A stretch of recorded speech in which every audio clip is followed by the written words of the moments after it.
नमस्कार मित्रांनो, स्वागत आहे तुमचं मराठी टेक मित्र आपल्या यूट्यूब चॅनलमध्ये. पशुसंवर्धन विभागामार्फत दरवर्षी नाविन्यपूर्ण नावाची एक योजना राबवली जाते.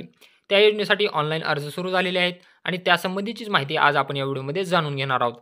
पशुसंवर्धन विभागामार्फत दरवर्षी नाविन्यपूर्ण नावाची योजना राबवली जाते. तुम्ही जर अर्ज भरला तर तो अर्ज तुमचा 5 वर्षासाठी ग्राह्य धरला जातो. यामध्ये रँडम पद्धतीनं निवड केली जाते आणि निवड झाल्यानंतर ओपन कास्टसाठी 50% अनुदान आहे, तर एस-सी आणि एस-टी कास्टसाठी ₹75,000 अनुदान आहे. आज आपण या व्हिडिओमध्ये जाणून घेणार आहोत, यामध्ये कोणकोणत्या वेगवेगळ्या योजना आहेत आणि यांना किती अनुदान दिलं जातं.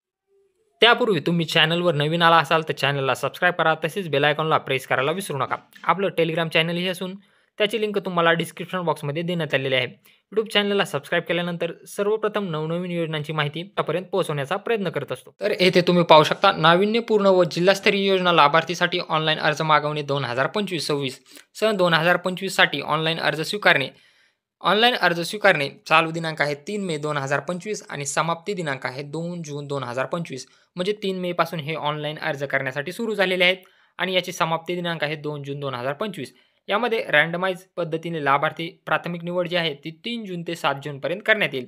त्यानंतर तुम्हाला कागदपत्रे अपलोड करण्यासाठी 8 जून ते 15 जून या दरम्यान तुम्ही कागदपत्रे अपलोड करू शकता.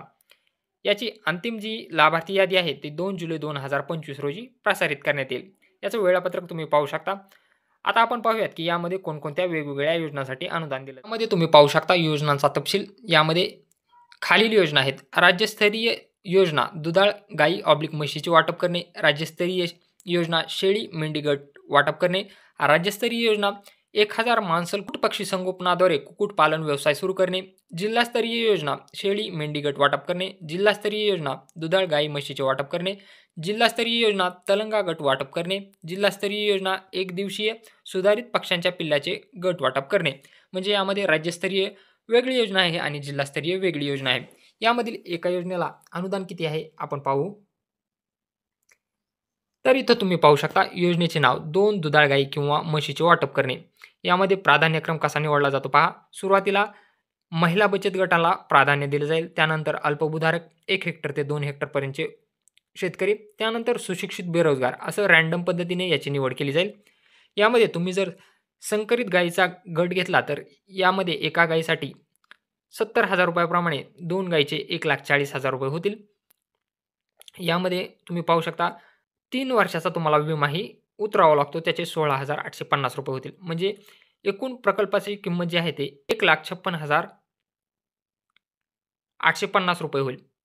म्हणजे एकूण प्रकल्प किंमत जी आहे संकरित गायीसाठी ₹1,56,850 होईल. आणि गायीच्या ऐवजी जर तुम्हाला म्हशी असेल, 2 म्हशीचा गट घ्यायचा असेल तर एका म्हशीची किंमत 80,000 आहे, तर 2 म्हशींसाठी ₹1,60,000 होईल आणि 3 वर्षाचा विमा धरून ₹1,79,258 हा एकूण प्रकल्प खर्च होईल. तर इथे तुम्हाला जो दिलेला आहे तो एकूण प्रकल्प खर्च आहे. म्हणजे तुम्ही जर 2 गायी घेतल्या तर ₹1,58,850 एकूण प्रकल्प खर्च येणार आहे आणि म्हशींसाठी ₹1,79,258 खर्च येणार आहे. आता यामध्ये ओपनसाठी किती अनुदान भेटेल आणि एस-सी एस-टीसाठी किती अनुदान भेटेल. इथं तुम्ही पाहू शकता शासकीय अनुदान अनुसूचित जाती 75%. तर गटाची किंमत आहे इथं तुम्ही पाहू शकता. त्यामधील शासकीय अनुदान जे आहे ते तुम्हाला 75% भेटणार आहे आणि तुम्हाला स्वहिस्सा जो आहे अनुसूचित जातीसाठी तो ₹39,212 तुम्हाला भरावे लागतील आणि मशीनसाठी तुम्हाला ₹44,815 भरावे लागतील. आणि हेच जर सर्वसाधारण म्हणजे ओपनवाल्यासाठी असेल तर त्यांना 50% रक्कम म्हणजे ₹78,425 भरावे लागतील आणि मशीनसाठी ₹79,639 भरावे लागतील. म्हणजे थोडक्यात सर्वसाधारण लाभार्थ्यासाठी 50% रक्कम भरायची आहे आणि एस-सी एस-टीसाठी 25% प्रकल्प किमतीच्या रक्कम तुम्हाला भरायची आहे. प्रकल्प किंमत तुम्हाला वर दिलेली आहे. प्रकल्प एकूण किंमत याचे 25% एस-सी एस-टीला भरायची आहे आणि 50% जे आहे ते ओपनसाठी भरायची आहे. जर तुमचा यामध्ये रँडम पद्धतीने निवड झाली तर तुम्हाला कागदपत्रे कुठली लागणार आहेत. इथून पहा. फोटो ओळखपत्राची सत्यप्रत अनिवार्य, म्हणजे तुम्हाला आधार कार्ड लागणार आहे, 7/12 लागणार आहे, 8 लागणार आहे, आपत्ती दाखला किंवा स्वघोषणापत्र लागणार आहे, आधार कार्ड लागणार आहे. 7/12 मध्ये लाभार्थ्याचे नाव नसल्यास कुटुंबाचं संमतीपत्र घ्यायचं आहे किंवा तुमच्याकडे जर जमीन नसेल तर भाडे तत्वावर करारनामा तुम्हाला घ्यावा लागेल. अनुसूचित जाती जमातीचा असल्यास जातीच्या दाखल्याची सत्यप्रत तुम्हाला लागणार आहे. रहिवासी प्रमाणपत्र हे कंपल्सरी नाहीत. ज्या डॉक्युमेंटसमोर तुम्हाला स्टार मार्क दिसत आहे ते तुम्हाला कंपल्सरी द्यावे लागतील. तर ही झाली एक योजना. अशाच प्रकारे तुम्हाला जर वेगवेगळ्या योजनांना किती अनुदान आहे हे पाहायचे असेल, तर त्या योजनेवरती तुम्हाला क्लिक करायचं आहे. त्यानंतर तुम्ही खाली येऊन पाहू शकता, की शेळ्या खरेदीसाठी एकूण प्रकल्प खर्च 1,03,545 उस्मानाबादी शेळीसाठी येणार आहे आणि अन्य स्थानिक जातीसाठी ₹78,231 खर्च येणार आहे.